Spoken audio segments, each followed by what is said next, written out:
आज हम बात करेंगे एक बच्चे की पैदाइश के बाद दूसरे बच्चे के लिए जो आप प्लानिंग करते हैं उसमें कितना वक्फा ज़रूरी है, और अगर ये वक्फा 6 माह से कम हो तो माँ और बच्चे की जान को क्या क्या खतरात लाहक हो सकते हैं।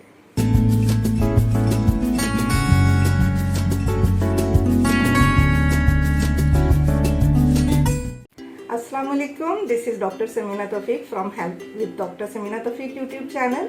उम्मीद है आप सब लोग खैरियत से होंगे, और जो लोग हमारे चैनल पर नए हैं प्लीज़ चैनल को लाइक शेयर और सब्सक्राइब कर लें, और जो लोग हमारे चैनल को देख रहे हैं ऑलरेडी उनसे रिक्वेस्ट है कि वीडियो को ज़्यादा से ज़्यादा शेयर कीजिए ताकि अवेयरनेस की ये तमाम चीज़ें उन एरियाज़ तक पहुँच सकें जहाँ पर हमारी ये आवाज़ पहुँच सकती है और वुमेन हेल्थ में हेल्प कर सकती है। आज के बहुत ही इम्पोर्टेंट टॉपिक है। हमारे ओपीडी में अक्सर वो ख़वातीन आती हैं जिनमें एक बच्चे से दूसरे बच्चे की पैदाइश में वक्फा कम होने की सूरत में वो सेहत के बहुत से मसाइल का शिकार होती हैं।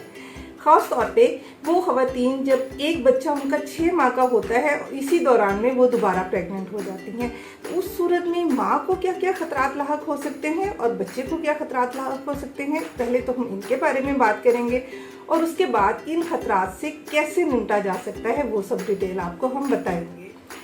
एक बच्चे की पैदाइश नॉर्मल डिलीवरी हो या सिजेरियन, दोनों सूरतों में दूसरे बच्चे की पैदाइश की प्लानिंग करने से पहले माँ की जिस्मानी नफ्सियाती सेहत के बारे में ज़रूर आपको सोचना चाहिए, देखना चाहिए। बच्चा जब माँ के रहम या नशोनुमा पाता है तो वो माँ के खून और माँ की हड्डियों से अपनी तमाम ग़िज़ाई ज़रूरियात पूरी करता है। इस सूरत में माँ खून की कमी का शिकार होती है, उसकी हड्डियों में कैल्शियम की कमी हो जाती है। फिर उसके बाद जब बच्चा पैदा होता है माँ उसे दूध पिलाती है तो फिर भी उसकी बॉडी में कैल्शियम, विटामिन डी, खून की कमी, ये तमाम चीज़ें आती हैं।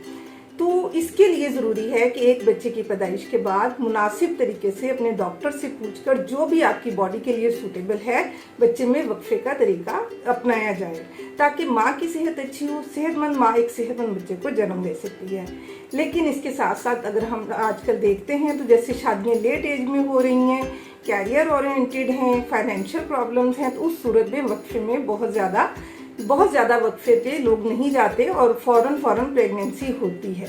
तो उस सूरत में भी ये देखना चाहिए कि जब आप इस सिचुएशन में हैं कि आपका एक बच्चा 6 माह का है या 8 माह का है और आप प्रेग्नेंट हो गई हैं, तो फ़ौरन आप अपने गायनेकोलॉजिस्ट से रब्ता कीजिए, रेगुलर एंटीनेटल चेकअप्स कराइए और अपने विटामिन इस्तेमाल कीजिए, सप्लीमेंट्स इस्तेमाल कीजिए।